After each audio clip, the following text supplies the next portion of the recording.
Thank you for coming. I know I'm the last, but I'll try and be brief. Thank you, Dr. Stoll. And so I'm speaking about underrepresentation in emergency medicine. So we have persistent issues of representation of women and students from underrepresented in medicine groups in our specialty that is significantly more so than we'd even expect from entering demographics to medical school. So it's not just a headwaters problem, it is in fact a specialty problem. Some disclosures.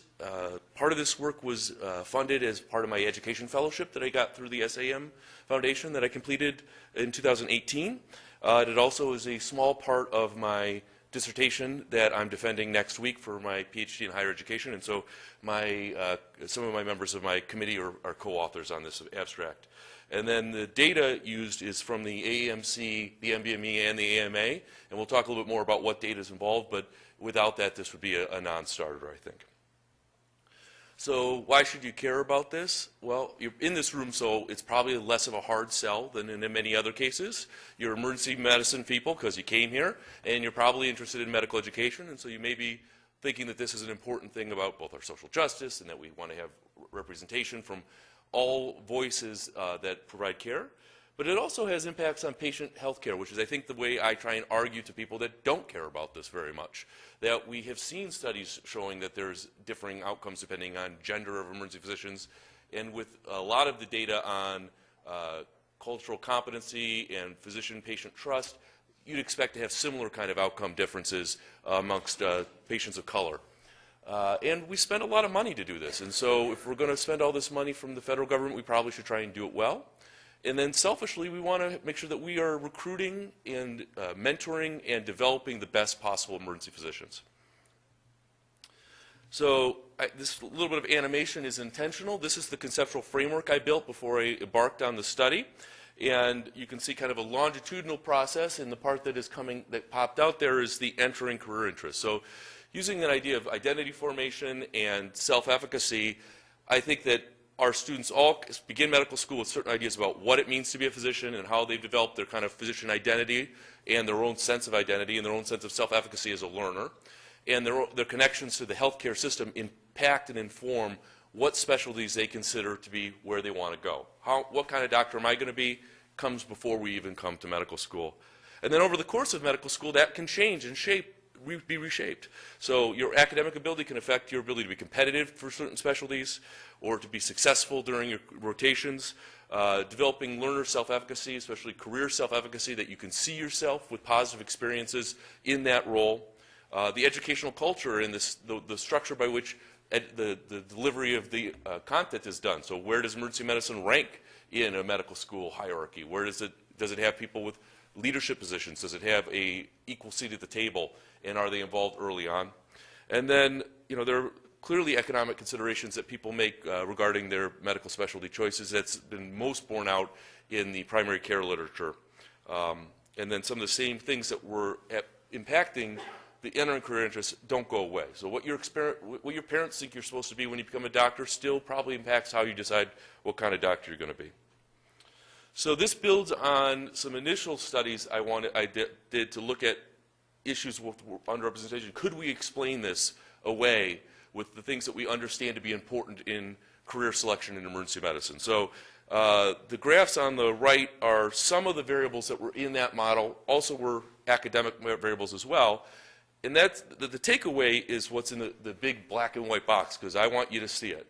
So using everything that I could find in the literature about how we understand attitudes, debt, interest in academics, all these things did not predict away a significantly lower likelihood of women and students from your area backgrounds planning on a career in emergency medicine by the time they went to graduation.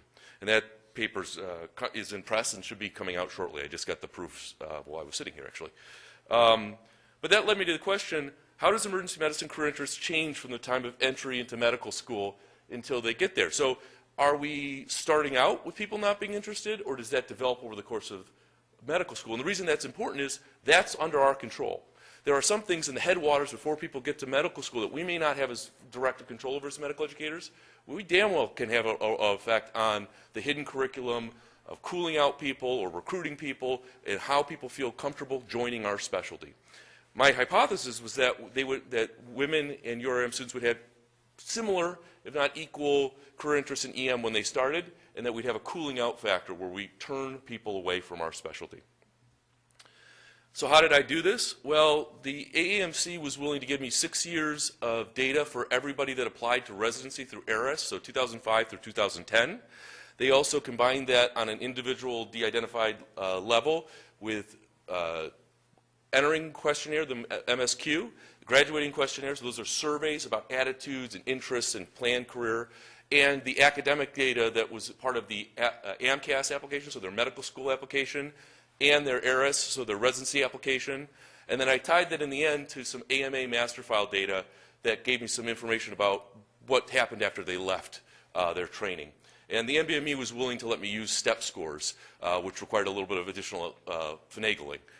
So the big things are demographics, entering attitudes, graduation attitudes, debt level, GPA. I don't have medical school GPA because of the kind of wide variety of what that means, and it's not really contained in the database in an easily abstractable way. MCATs, step scores, and then kind of research and other activities. So that created a huge model, but I think the best way to look at this is with these coefficient plots. I have the big giant model. We can look at it later if people want to know, but this looks at, on the left, entering, graduating, and then out into practice, the likelihood of going into EM.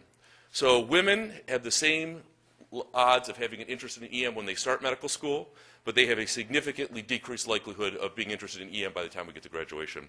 However, they persist into practice at the same rate 5 years out from at least 5 years out, from 2010 out to 2015. That's why we have a little bit of a delay.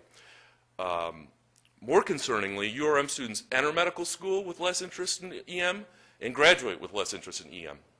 So then the second graph kind of looks at how do things change. So can we control away the graduating differences by the differences in their entering interests? So in the case of women, you can see that most of the difference is based off of entering career interest, but really what we see is that we're not actually cooling women out. We have women who enter interested in emergency medicine have the same odds as their male counterparts of still being interested in emergency medicine when they finish medical school. What we're not doing is recruiting. So men who start medical school interested in something else are much more likely, significantly more likely, to be recruited to emergency medicine than women are. With regard to URIM students, the news does not get any better. So not only do we not control for the difference at graduation just from the fact that they are less interested, we both have under-recruitment, like we see in women, and a cooling out. So URM students are less likely to be recruited to our specialty than their white and Asian counterparts, and students that entered medical school are less likely to persist and still have an interest in emergency medicine by the end of medical school. So what does that mean? Well, I think that means we've got a big problem. As somebody who really is very passionate about how we can continue to reshape our specialty, we need to figure out what is going on in our medical schools. There is likely a hidden curriculum, and there may be some social capital and social connections that make us less welcoming to women and students from these underrepresented groups. And then we especially need to see why are we cooling out students of color. I think there's some work to be done on how we can try and put our specialty's importance out into the world so that we can affect maybe some of that headwaters effect we see in URIM students, but there is plenty of work for us to do on our own turf. And the one thing I would also bring out at the end is medical students who did choose EM, no matter their background, had the same likelihood of being in practice 5 years later. So it is not that EM is a bad fit or is not appropriate or is not the right thing. We just aren't getting it done. So thank you for your time. What questions can I answer? Yeah. I know this wasn't your study, but do you know what URMs are gravitating towards? Is there especially after that? It's a very complex question. I can tell you, so those are the tables. Here is another part of the dissertation that I kind of wanted to look at, bring to your attention. So you have, this is looking at 4 other big specialties and kind of how people are moving in and out of the specialties. So as you can see, emergency medicine has a lot more movement out than any of these other ones. So pediatrics loses, internal medicine gains, surgery and OB-GYN seem to be about stable. So there is a multinomial model that you can get farther and farther up, but the more you break it into that multinomial logistic regression, the more challenging it is to really actually interpret the events or the outcomes. I have another, I didn't put it in here, but I have a diagram where it shows people moving in and out of all the different specialties, which is this huge chaotic mess. So that long and short answer is there is some patterns where we can see where people are moving in and out.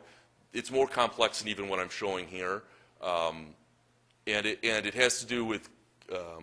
I looked at income. They tend to, URM students tend to go, when they have higher board scores, tend to go to higher income. But we're even losing out towards, in our same median income group, if you put us in there, they're choosing other median income specialties other than us. So that's a great question. It's really complex, and those are the next round 4 and round 5 of some of this study work.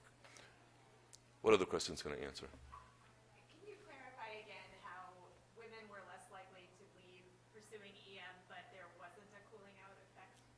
What was the So they are just as likely to stay in emergency medicine. So that would be a cooling out would be they are more likely to leave and say, I started out at EM, I'm done with this nonsense. What we saw was that all the people that didn't start out with EM, we recruited men at a much higher rate than we recruited women. So our number isn't that we are returning people off. If you come in and you're like, I'm going to be an ER doc, you have as good a likelihood that you're going to be an ER doc at the end. But if you didn't think you were going to be an ER doc, we don't look so welcoming. We don't recruit to our specialty as effectively as others do. Is that clear? What? So I've used the phrase turning on. So if you, I have a whole conceptual framework about this idea of on-ramps to a highway. We are not building, it's not that people are leaving the highway. They stay on the road with us. We're not getting them on. We're putting potholes in their way. There's construction. There are issues. We're not turning people on to our specialty. And I think it's because, this is, again, kind of conjecture, is that we don't allow for enough positive experiences with EM faculty for a lot of reasons. Structurally, we're at a disadvantage compared to many other specialties that have internal medicine is earlier. They get to have time in the preclinical world in a lot of curriculums that we don't have. And then issues with social comfort and discomfort. We're still very white, male, especially in academic EM. And so people's comfort in coming to an EM group and joining in and going out to a bar, and then there's the ideas of kind of, we like people that are like us, so people that have similar experiences to us may gravitate to us and we feel more comfortable. There's a lot of social replication problems that I think need to be answered in a qualitative study that this is not designed to do. But this was designed to say, first to throw stones and say, we got to just own, we got trouble in River City here. And then to start identifying what seems to be the mechanism. Because when I started, I thought it was going to be cooling out. That seemed inherently to my mind and what I've heard from others to be the more likely mechanism. And so this was a big surprise to me. And so I think that this should help drive our next round of research. What other questions can I answer for? I just have a comment, John. Interestingly, I have had a student who is a URIM student, female, who I told about the scholarships for the away rotations, and they were insulted that they needed money to go do the rotations, whereas their colleagues did not get it. So I think that the statement or query was about potentially in something that was perceived as an insult by bringing up the idea of scholarship to do away rotations. I think that there's, again, Sally will attest, I'm a quant person. My wife is a qual person.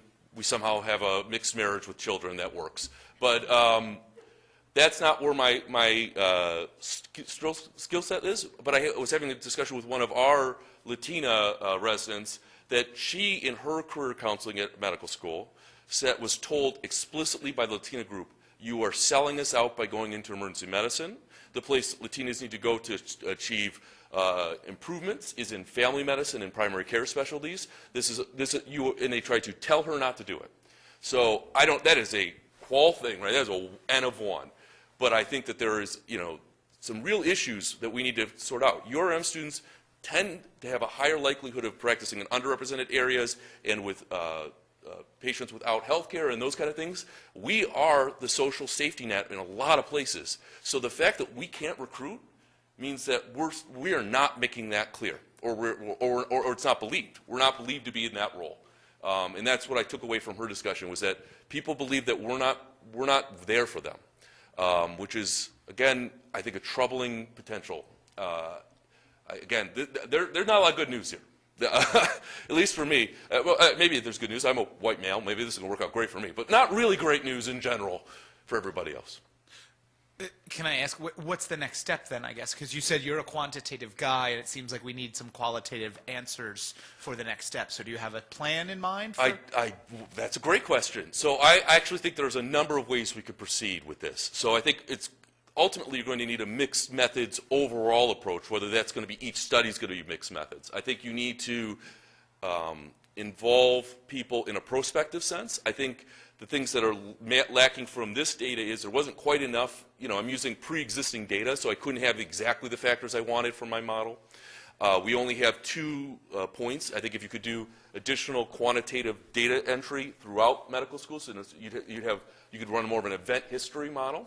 I wasn't allowed to have institutional identifier data because the MBME did not want me to be able to retroactively figure out what people's board scores at different programs were. So if they were willing to do that in the future, you could control for those institutional effects in kind of a hierarchical linear approach, a linear or logistic modeling approach. I think, and then NRMP wouldn't play, and so I don't have the actual match problem. They refuse to give any data, so I'm on either side, so I don't have the full idea of how the match worked out. As for qualitative things, I think you can do a couple things. You can do retroactively, you can talk with people. We have a study that we're getting off the ground at Michigan looking at people that were involved in emergency medicine interest groups who didn't choose to go in, so looking at the cooling out effect. I think you could do a prospective qualitative study where you talk about people's ability to develop their own career self-efficacy and their own physician identity. I think that the other steps that are interesting would be to tie this back into a K through 16 world and use the national IES databases so we actually can see how the development of who's getting into medical school is tied to these initial early career interests and what experiences they may be having.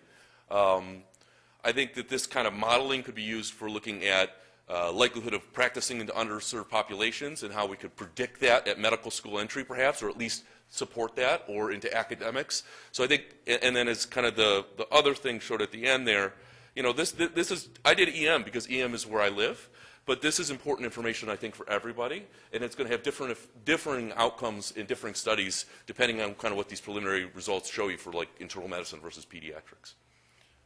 Great, that fascinating study, so thank you so much. Oh, thanks.